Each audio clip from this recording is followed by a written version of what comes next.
Lar de Frei Luiz apresenta a palestra que você não assistiu.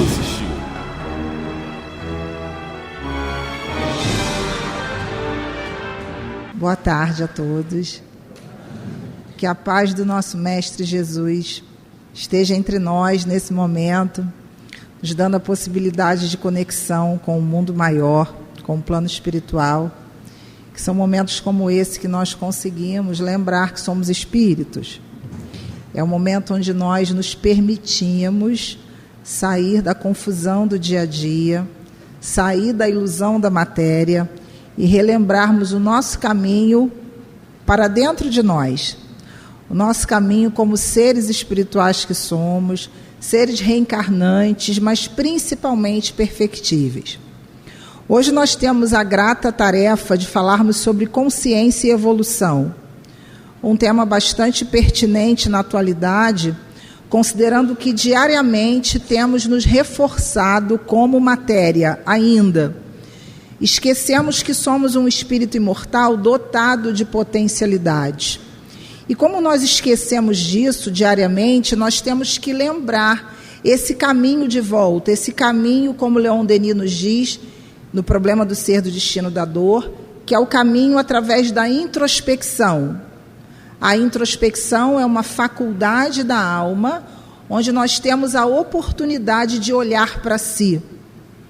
Mas para que façamos esse caminho, para que consigamos utilizar a nossa consciência como sentido íntimo, dito por Denis, como a bússola infalível, eu disse infalível, para que cheguemos ao nosso objetivo, é importante lembrarmos algo fundamental na construção da nossa consciência. Vamos lembrar que na mente divina nós já somos perfeitos.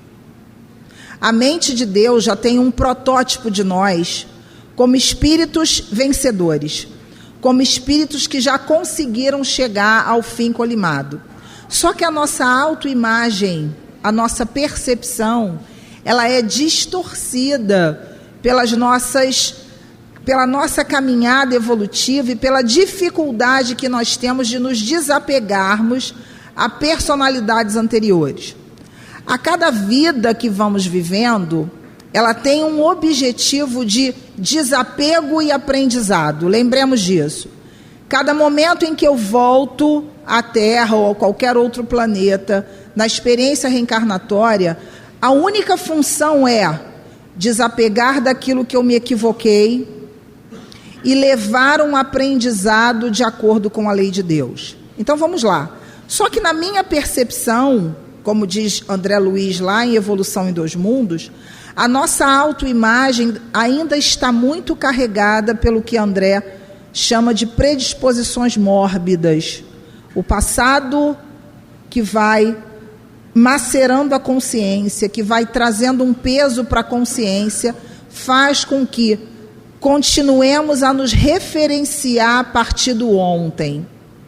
Nós espíritas temos ainda um hábito menos feliz de justificarmos as nossas ações pelo que fomos.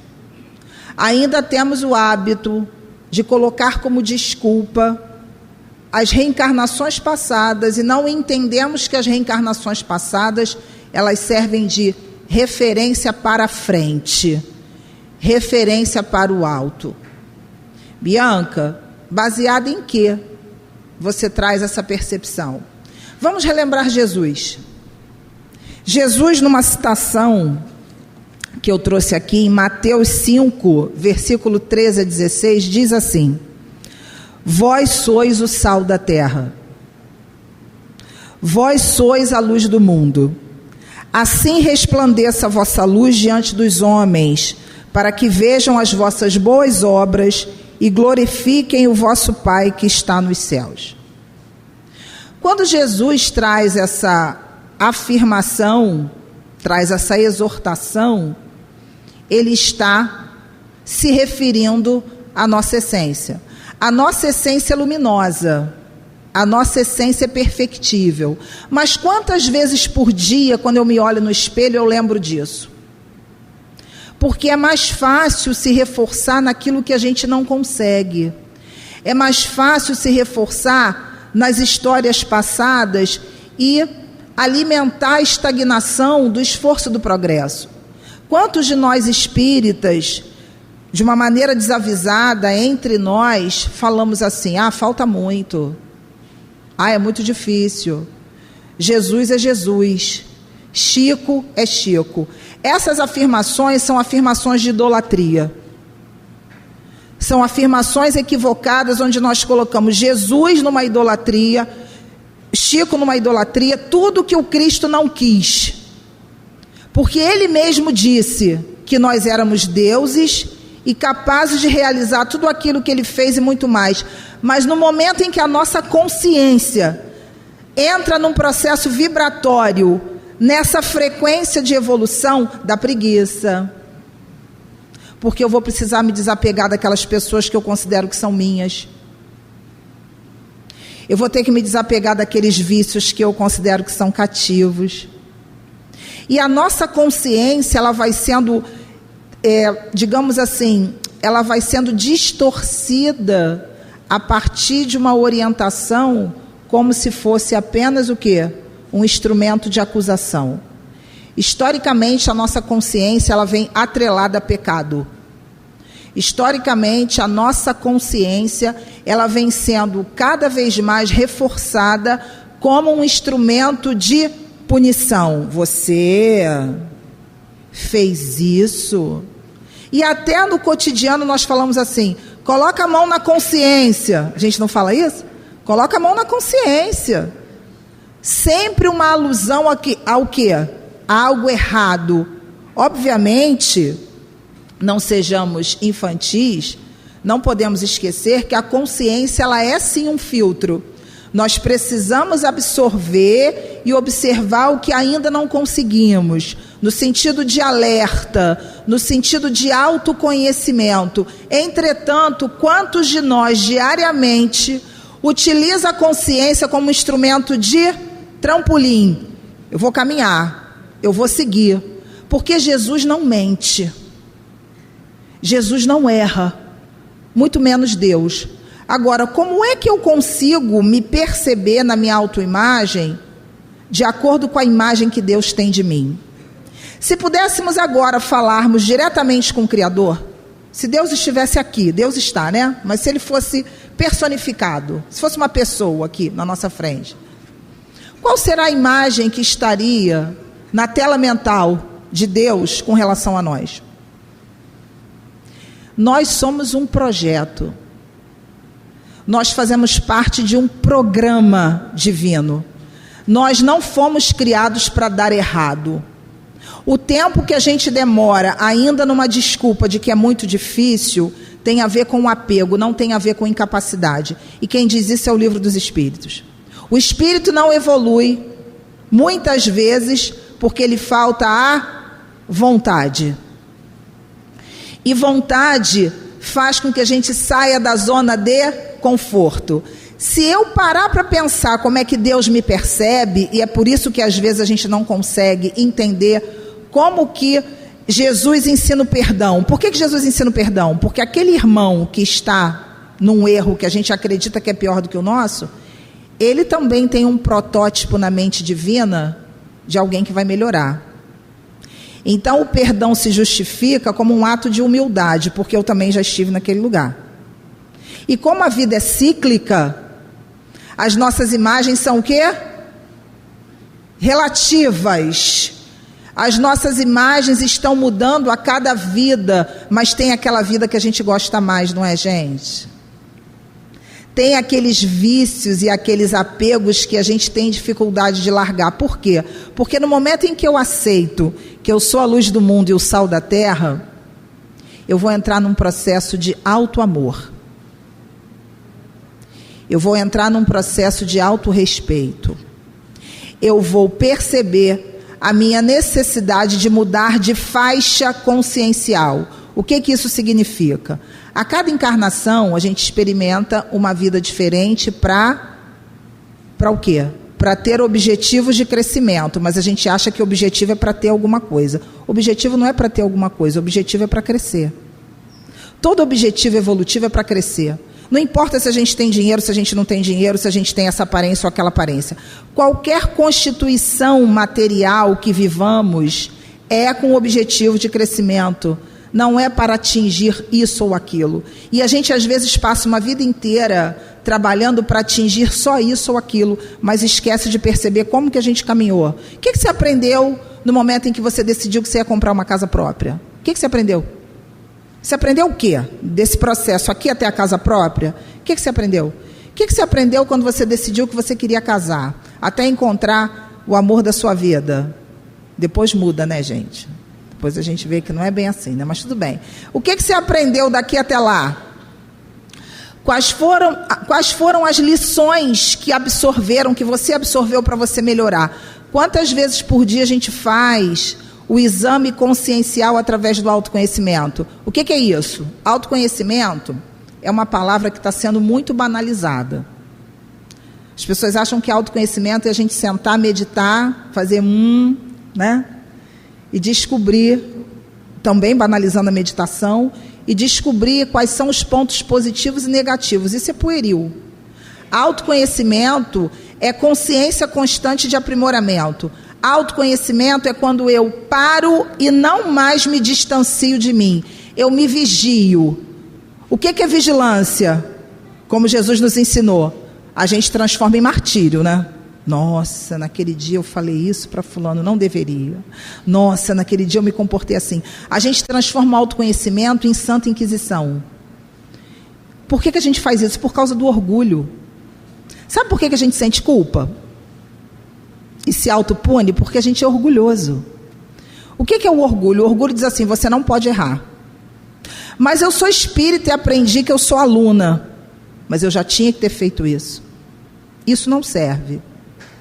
O que Deus espera de nós é o que a gente já tem consciência de fazer. Não é à toa que a lei do arrependimento, no processo de transformação das vidas, ela acontece, ou melhor, a expiação e a reparação, que são coisas diferentes, elas vão acontecendo no momento em que o espírito se arrepende. Se eu não me arrependi, não adianta me cobrar, eu tenho que me arrepender verdadeiramente. Eu preciso compreender que aquela atitude não convém com o estado de consciência que eu quero atingir. Vamos lá, a mente divina tem uma imagem nossa, nós estamos aqui. Daqui até lá, quais são os instrumentos que nós temos para chegar nesse projeto? Para se entender como projeto? Nós temos vários, que são as potências da nossa alma, que servem à nossa consciência, que atendem à nossa consciência. O que é consciência? Sede das leis divinas. Na nossa consciência estão inscritas as leis divinas. Me pensar como um ser que agrupa dentro de si, que reúne dentro de si leis divinas, muda a minha percepção de si. Mas às vezes eu fico muito preocupada com a percepção que os outros têm de mim. E eu não paro para pensar na percepção que eu tenho de mim, que Deus tem de mim. Se os espíritos que vão à nossa frente parassem para agradar aos homens, eles não conseguiriam cumprir a lei de Deus. Jesus foi o primeiro a desagradar. Tanto é que o destino dele foi esse, a crucificação. Porque a preocupação dele não era agradar os homens, era cumprir a lei de Deus para aqueles que tinham o quê? Ouvidos de ouvir, olhos de ver e conseguissem alcançar. Aqueles que não tinham, ele também estava ali, mas seria necessário o quê? Um caminho de semeador. E aquele que saiu a semear nem sempre vai semear as boas sementes. Então, era necessário que eu tivesse um nível de consciência diferente.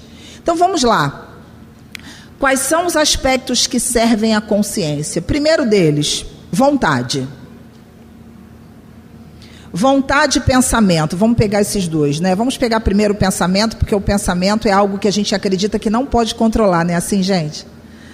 Mas vem um pensamento, eu começo a pensar porque a gente quer. A gente ensina para o filho assim, olha, quando vier um pensamento ruim, você vai lá e substitui. Parece uma coisa boba, mas não é não, é porque a gente não exercita a nossa mão. A gente não coloca a nossa mão em sã consciência dentro de um formigueiro de saúva, né? A gente não coloca a nossa mão ali. E por que a gente acha que a nossa mente a gente não pode controlar? Por que a nossa mente ela funciona como um cavalo desgovernado e a gente vai se deixando levar pela onda?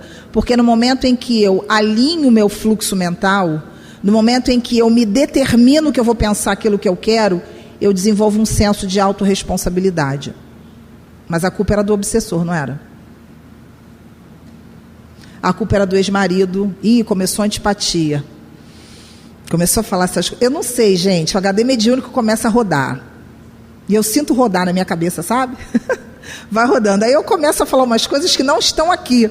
Então, para vocês perceberem o que é a mediunidade. Aí a gente começa a antipatizar com A, B ou C, porque a gente acredita que a nossa infelicidade está naquele fato.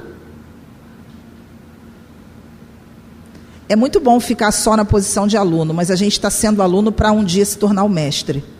Não mestre como Jesus, mas nos tornarmos mestres também, condutores, espíritos superiores. A gente fica esperando vir um outro Salvador, né? Alguns irmãos ficam assim esperando vir ou o próprio Cristo, ou algum outro médium. E a gente? Qual é a hora que a gente vai fazer e levantar?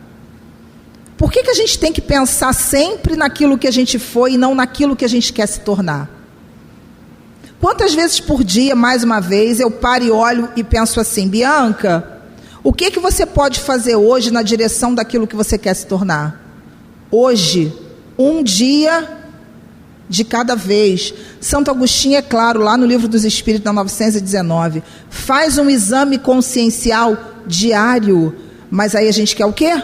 Fazer tudo ao mesmo tempo. Quem quer fazer tudo ao mesmo tempo é porque, no fundo, não quer fazer nada. Porque a gente acha que se não fizer tudo ao mesmo tempo, a gente não vai ser importante. Até na hora de fazer, a gente é orgulhoso. Escolhe uma tarefa por dia. Sabe aquelas pessoas, aqui não tem ninguém assim não, que tem aquelas agendas com 20 itens. Tudo arrumadinho, nada ticado. Hoje eu vou fazer tudo isso aqui. Aí olha a agenda e fala assim: Senhor, quase desencarna, porque não consegue fazer nem o primeiro item. Por quê? Porque a gente não escolhe uma coisa. E aí lembrei de André Luiz, numa página que se chama Espiritismo e Você. André Luiz diz assim, algo muito interessante para um exame consciencial: empreenda qualquer renovação pouco a pouco. O próprio Kardec, na sua humildade, diz que se o Livro dos Espíritos ajudasse uma única pessoa, olha aí o que Kardec falou, uma única pessoa, ele já estaria o quê? Satisfeito. E por que a gente quer fazer 20 itens num dia? Sabe por quê? Porque a imagem que a gente tem da gente, ela está em dissonância com a imagem que está na mente de Deus. Aquela pessoa que a gente não gosta, essa aí que vocês estão pensando. Essa aí mesmo. Pensa e traz para cá. Ó, a gente está na casa de Frei Luiz, os espíritos estão ouvindo, tá? Eu não sei o que vocês estão pensando, mas os espíritos estão vendo, eu ouvindo. Esse ser humano, irmão nosso, na mente de Deus, ele já é um espírito positivo. Ah, não é possível, aquele ele não evolui, não. Esse aí, a gente não fala assim, vai demorar 50 encarnações. Como se a gente tivesse poder de dizer qual o tempo que vai demorar para o espírito cair a ficha. Então vamos lá, pensamento, primeira coisa. O que diz Leon Denis? Pensamento, através do pensamento, a gente faz o quê? A gente orquestra a nossa vida. Porque tudo começa na nossa imaginação. Já paramos para pensar que toda a vida que corre no universo, um dia, ela foi algo apenas na mente de Deus? Deus criou o universo, o céu, a terra, os planetas, os seres da natureza, a natureza, a gente. Mas um dia nós éramos o quê? Apenas uma ideia na mente divina. Tudo começa numa ideia. Se eu não consigo saber onde eu estou, onde é que eu estou? Eu estou aqui, eu sou esse espírito com essas dificuldades, cada um pensando, eu quero ir para lá. Se eu não tiver roteiro, a neurociência fala isso para a gente, né? O nosso cérebro precisa de roteiros, ele precisa de comandos, porque nós somos seres o quê? Que precisamos de condicionamentos. A gente não consegue fazer esse caminho daqui até lá por causa de uma palavrinha mágica chamada inconsciente. O que é inconsciente? O que isso tem a ver com o nosso estudo? Tudo. Vamos lá pegar André Luiz de novo. André Luiz, lá em Predisposições Mórbidas, no Evolução em Dois Mundos, diz lá: o espírito cria em torno de si uma psicosfera que fica se autoalimentando. Uma psicosfera negativa, onde culpa, mágoa, ressentimento gira em torno do espírito. Nós somos fluido, nós somos energia, nós temos um campo eletromagnético que corre em nós, corre nas nossas células, corre no nosso perispírito, corre na comunicação, corre no fluido e chega melhor do que a internet, hein? Chega rápido. É a internet divina, o fluido cósmico universal. E esse campo eletromagnético, ele é alimentado pelos nossos pensamentos junto com os sentimentos.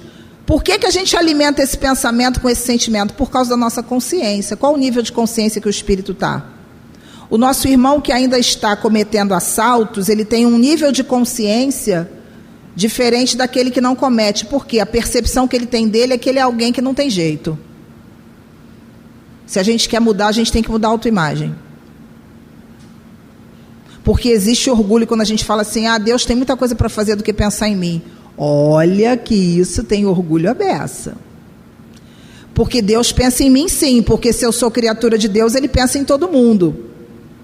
Então, não tem mais essa história de que, ah, não, Deus está muito ocupado. Ah, está muito ocupado, cuidando de mim também.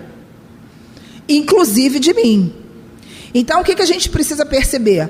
Pensamento acompanha sentimento. Quando eu penso e sinto, o cérebro sofre o quê? Um impacto. Isso dá uma resposta que é neurobioquímica. E essa resposta pode ser bacana, ou pode ser o quê? De desistência. Ah, Bianca, é muito difícil tentar. Dá muito trabalho. Às vezes a gente fala assim: poxa, eu quero tanto, eu vou fazer, eu vou acontecer, aí eu não faço. Por quê? Porque o inconsciente diz assim: você, espírito das outras vidas, que fez isso, fez aquilo. Quem leu Libertação sabe. Quem leu Libertação sabe.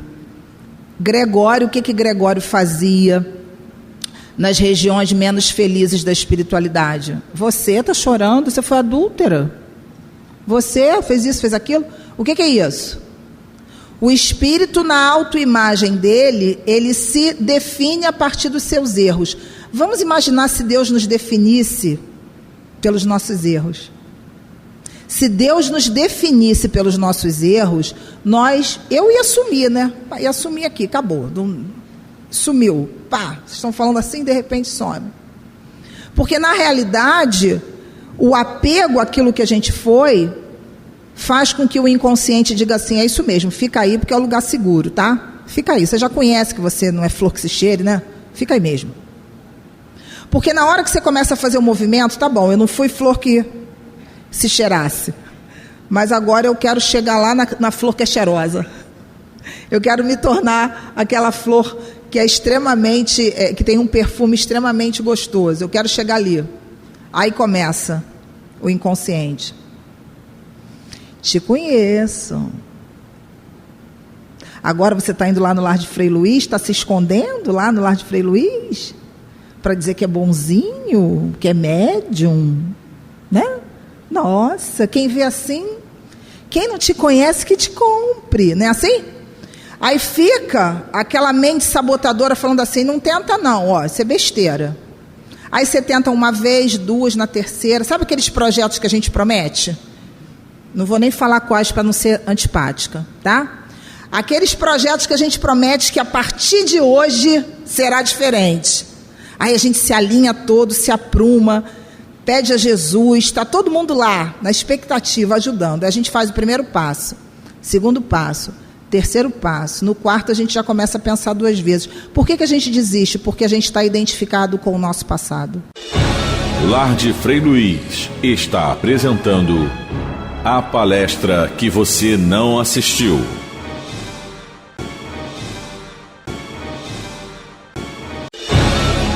Lar de Frei Luiz volta a apresentar a palestra que você não assistiu.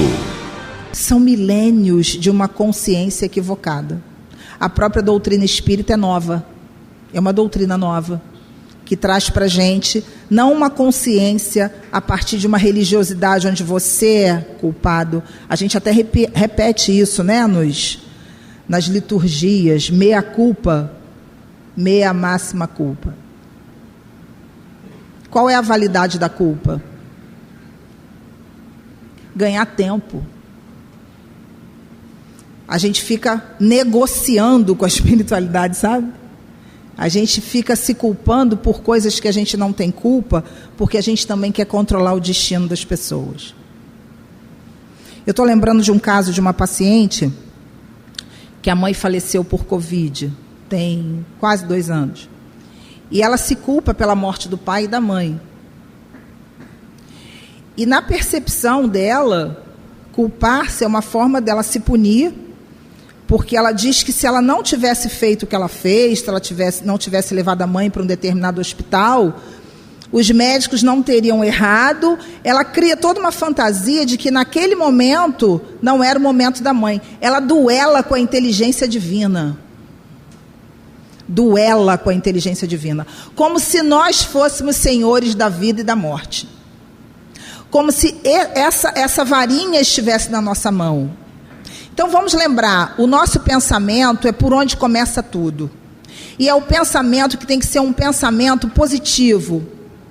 Não um pensamento pautado em algo pueril, mas um pensamento positivo pautado na lógica de que eu sou a luz do mundo. Eu sou o sal da terra. Por quê? Porque Jesus disse que nós éramos. Isso é vaidade? Não.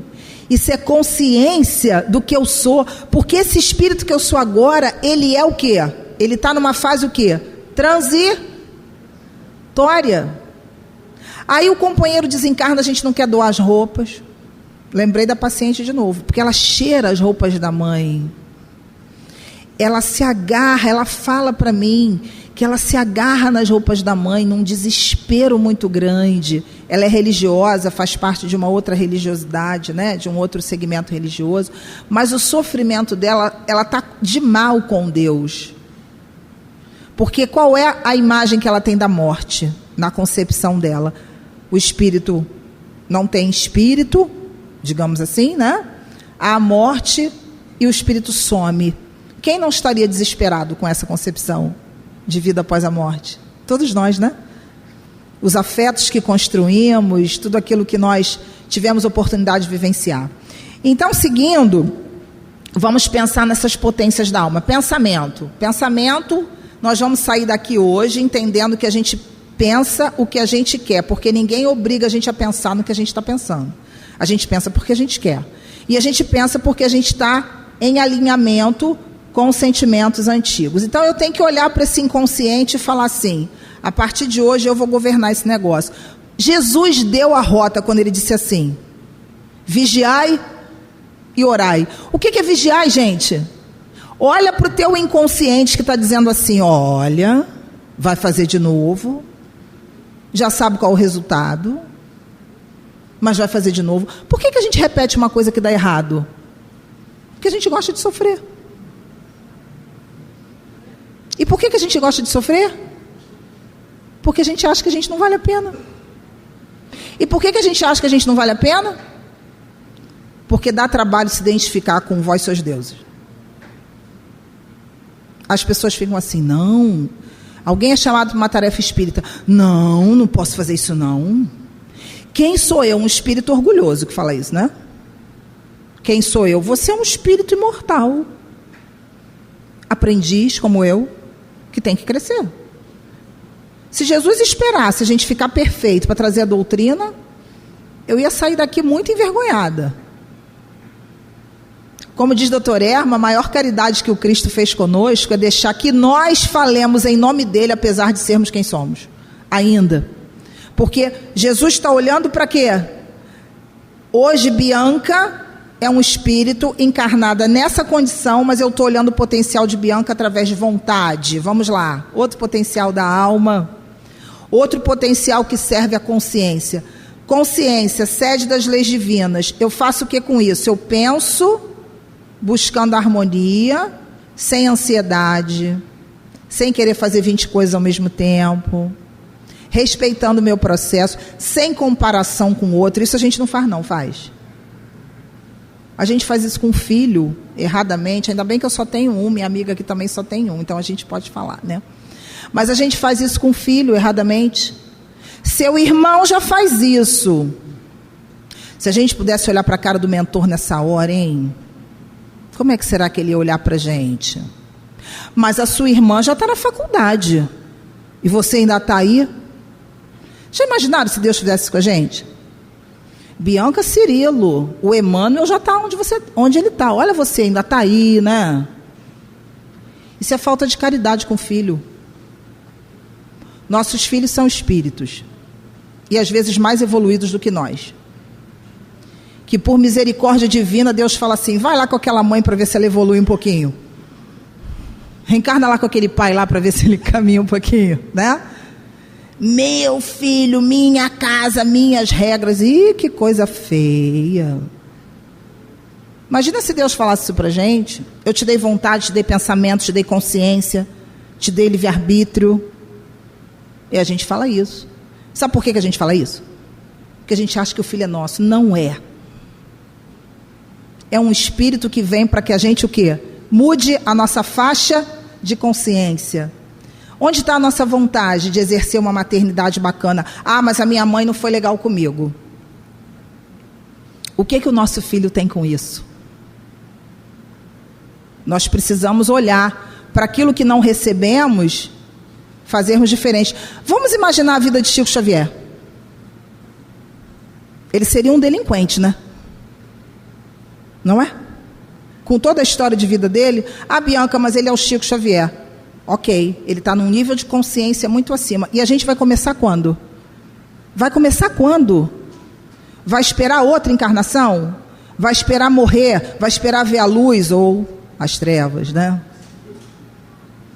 Vai esperar encontrar o mentor ou o obsessor do outro lado? Então a gente precisa começar e se aprumar e falar assim, a imagem que eu tenho de mim não condiz com a imagem que Deus tem de mim. Se eu estou sofrendo é porque a imagem que eu tenho de mim está distanciada da imagem que Deus tem de mim. Eu me acho mãe da fulana, amiga de não sei quem, frequentadora da casa espírita. Gente, isso é passageiro. São ferramentas. Uma outra ferramenta de evolução da nossa consciência, percepção. Kardec tem uma passagem na Gênese, eu não sei exatamente qual é o capítulo, mas que diz o seguinte: a percepção do espírito superior e a nossa percepção. Vamos imaginar que estamos aqui em fila indiana. Eu estou olhando a nuca do próximo, o que está atrás de mim está olhando a minha nuca. Essa é a minha percepção. O meu mentor está acima de mim, ele está olhando a gente por cima. Ele está vendo diferente? Está vendo diferente. Aquela pessoa que a gente não gosta tem alguém que ama. A gente já pensamos assim, coitado, né? Certeza, a gente já julgou. Não é possível que alguém ame fulano. A começar por Deus. Aquela pessoa que a gente acha que não tem jeito, ela tem jeito. Porque a gente acha do outro o que a gente acha da gente. E se eu acho que fulano não tem jeito, é porque eu também acho que eu não tenho jeito. Então a gente tem que parar e analisar. Minha percepção de mim, ela precisa se ajustar a essa condição que está na mente divina, para que eu pare e observe. O que eu estou fazendo? O que eu estou falando? O que eu estou pensando? Quantas vezes por dia a gente vai exercitar a capacidade de pensar no que a gente está pensando? Vamos fazer esse exercício a partir de hoje? Vamos combinar? A gente vai sair daqui, vai pegar os nossos veículos, vai, enfim, se transportar para casa, e a gente vai até em casa pensando no que a gente está pensando.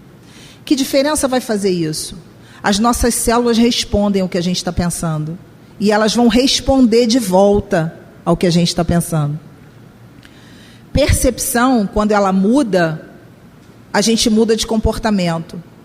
Se eu me percebo como sal da terra, eu vou começar a me ajustar para me comportar cada vez mais em semelhança com essa o quê?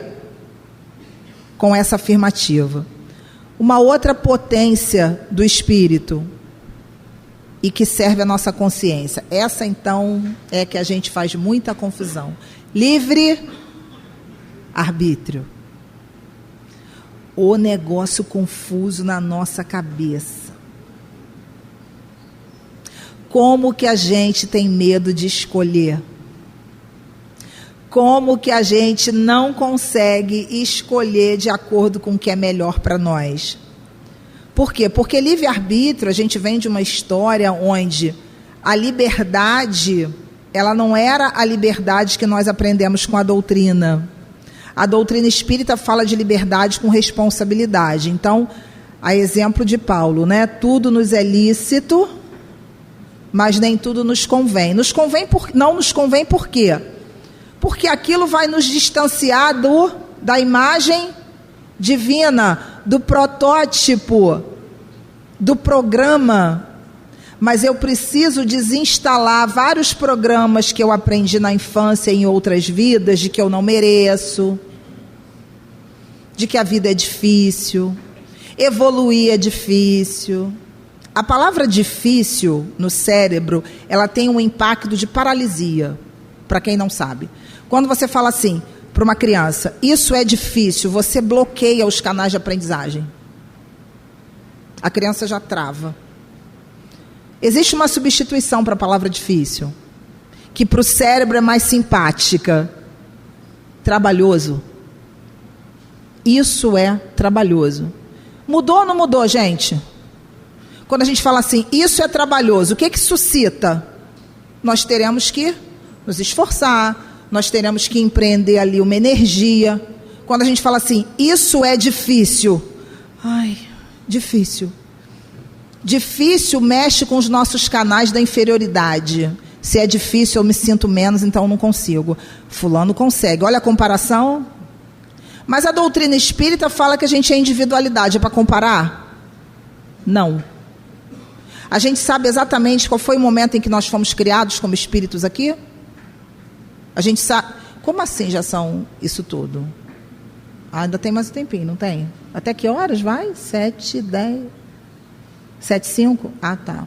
Nem senti a hora passar. A pessoa gosta de falar, né, gente? Então, vamos lá. Então, assim, a gente sabe que a gente é individualidade, mas a gente fica o quê? A gente prefere não ouvir a consciência e fica assim, fulano, o que que você acha? Não é assim? O que que você acha, fulano? A gente não pergunta para Deus, né? O que que ele acha? A gente poderia fazer isso, né? Agora, quando a gente estiver num dilema existencial, a gente pergunta assim para Deus, o que que o senhor acha? Vai mudar alguma coisa, gente? Será que vai mudar? Vai, né? Do ponto de vista prático, vai mudar. O que que Deus acha? Mas às vezes eu não escuto. E o que que Denis fala lá no Problema do Ser? Por que que a gente não escuta? Porque tem entulhos na consciência. Nesse caminho para Deus, que a consciência nos leva ao quê? Ao Deus dentro de nós. A gente fica esperando um Deus fora. Existe, obviamente, uma força universal. Mas é o Deus dentro para compreender o que acontece fora. É de dentro para fora.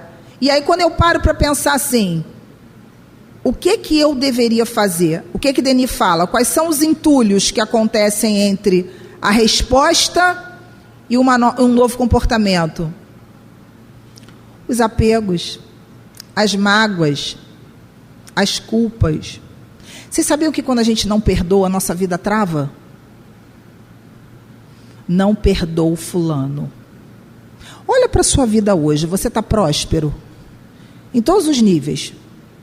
próspero de saúde, próspero na sua vida profissional, próspero na sua vida financeira, próspero na sua vida social. Por que será que você não está próspero? Eu não estou falando de muito dinheiro, não. Eu estou falando de fluxo de energia positiva. Por que não está próspero? Vamos lembrar das pessoas que a gente tem que perdoar. A começar por quem? Nós mesmos. Mas todo mundo fala assim, mas Bianca, auto-perdão é tapinha nas costas, né? Espírita adora falar isso. Pensamento equivocado.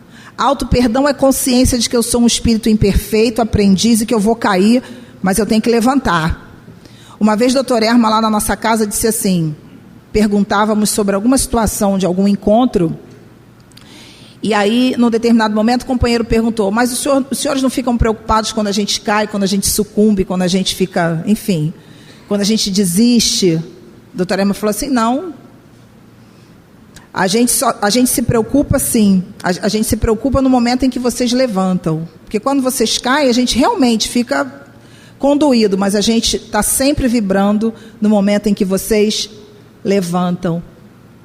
Vocês já repararam que as pessoas, os espíritos que vão à nossa frente, eles não ficam muito tempo pensando em fracasso? Quando Jesus anunciou que haveria um traidor, qual foi a postura de Jesus? Ele desistiu? Largou os apóstolos e foi embora? Ele sabia que haveria um traidor. Ele sabia que haveria um traidor. Aquele que me pôr a mão no prato, junto comigo, esse me há de trair. Passagem de Paulo, Judas coloca a mão no prato, junto com Jesus. O que Jesus fez quando ele sabia que tinha um traidor? Ele foi embora. Abandonei a missão. E por que ele fez isso? Porque Jesus é Jesus. Não, Jesus é Jesus, mas ele foi um espírito como nós, no nosso nível de consciência. Nós somos espíritas. E como espíritas não há idolatria, há respeito e amor profundo.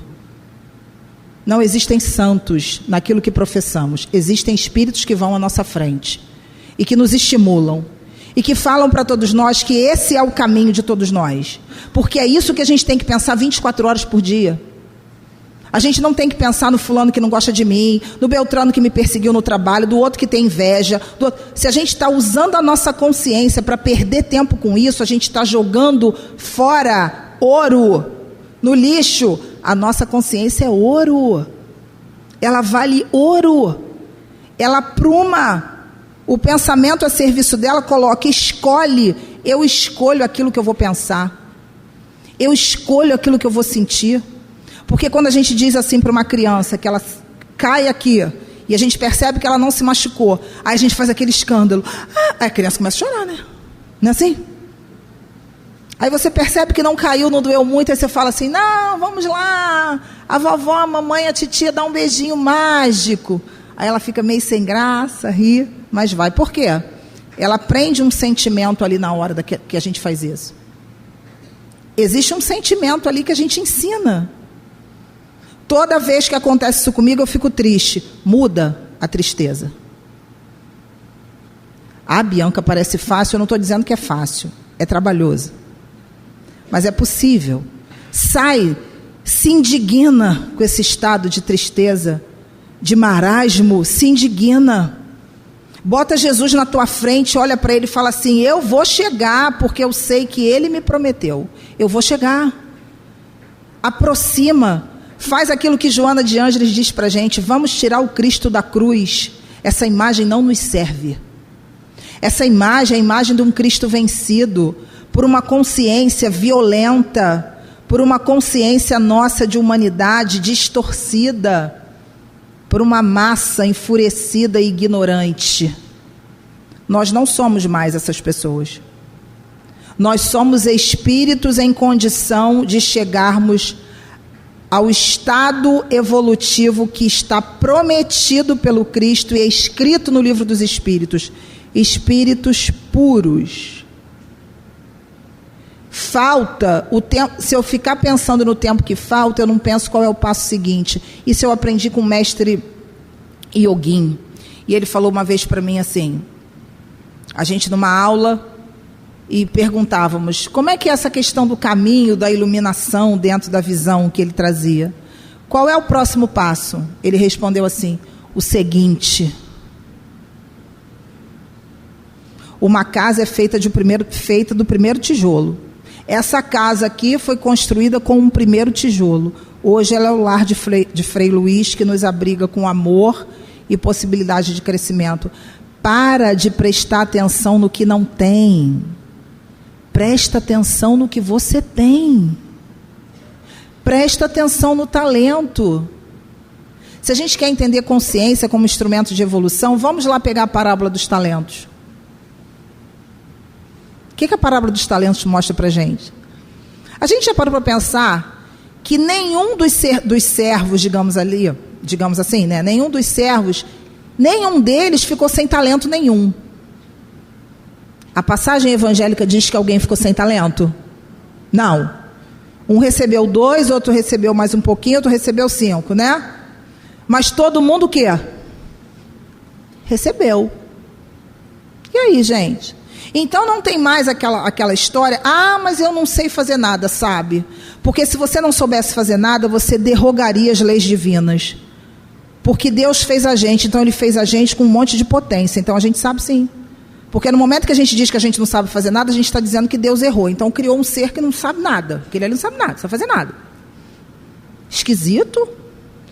Então assim, aonde eu estou nesse meandro dos talentos? Eu estou aqui...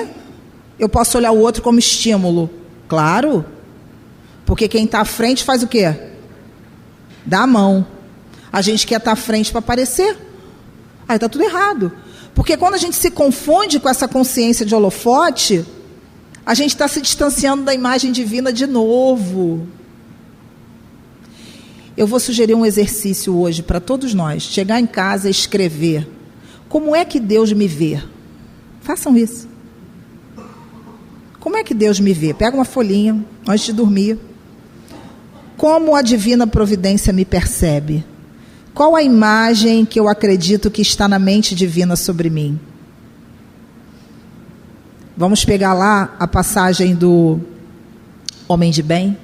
Essa é a imagem divina que está na consciência de Deus, se a gente pode se expressar assim. E aí quando a gente olha para aquilo ali, a gente fala assim, que medo de ser feliz, né? Vamos deixar para o final o medo de ser feliz? Porque no momento em que a gente transforma a consciência num instrumento de impulso, olha para frente, caiu, levanta, não perde tempo, vai, tenta de novo, tenta outra vez, né? Vai mais uma vez, tenta, continua. Mas fulano falou que agora... Não presta atenção. Olha para frente. Eu vou contar uma história para terminar, que é uma história que ilustra o estímulo de olhar para frente. Tinha um monte de coisa para eu falar aqui, mas não dá tempo, né? Então, eu tive que ser um pouco mais sucinta, mas vamos lá. Essa história de uma corrida de sapos, não sei se vocês conhecem essa história. Eram vários sapos se preparando para correr. E eles tinham que subir uma colina. E eles se preparavam para subir a colina. Os avaliadores, de um lado, estariam observando quem chegaria primeiro, e do outro lado tinha uma plateia que, a princípio, deveria funcionar como o quê? Incentivadora para conseguirem chegar ao seu objetivo. Muito bem. E os sapos começaram a correr. E a plateia dizia assim, vocês não vão conseguir, é alto demais. E os sapos iam desistindo. Se cansando, até que um atrevido, corajoso, ele conseguiu chegar no alto da colina e foi o vencedor. Aí os especialistas foram analisar o sapo. O que ele tinha de diferente que ele conseguiu resistir ao incentivo negativo? Porque tem um monte de gente, eu já sei que vocês pensaram num monte de gente também, que não dá estímulo para vocês, mas a gente quer contar a vida para todo mundo, né? Nossa, minha vida é um livro aberto, isso é motivo de orgulho? E a sua privacidade, né? E você com Deus. É interessante essas coisas, mas isso é uma outra palestra. Mas vamos lá. Aí o sapo subiu. E aí foram analisar, o sapo era surdo. Como é bom a gente se fazer de surdo às vezes, né? Porque a gente deixa que fulano decida como nosso dia será, não é? Vou encontrar fulano no trabalho. Ai, Senhor Jesus, nem com prece, nem com água fluidificada, nem com passe, nem com 20 reencarnações. Pois é. Mas às vezes, muitas vezes, eu tenho que me fazer de surda não para o outro, mas para mim mesmo. Que coisas dentro de mim, que diálogo interno existe dentro de mim, que vozes me paralisam e que eu fico alimentando quando tem uma voz, que é a voz do Cristo, que fala assim: vinde a mim todos vós, que estão aflitos e sobrecarregados, que eu vos aliviarei. Tomai sobre vós o meu jugo e aprendei comigo, que sou manso e humilde de coração, e encontrareis repouso para as vossas almas. Que nós possamos olhar para essa imagem como a imagem certa da nossa consciência, como o roteiro seguro que vai ajudar a gente a cortar muitos caminhos de dor. E lembrando que Ele nos prometeu e nos disse que estaria conosco até o fim dos tempos, ou seja, para sempre. Que o nosso Mestre nos abençoe. Profunda gratidão a Jesus pela mediunidade, pela oportunidade de ser útil e pela oportunidade de compartilhar o conhecimento do Cristo com vocês. Muita paz.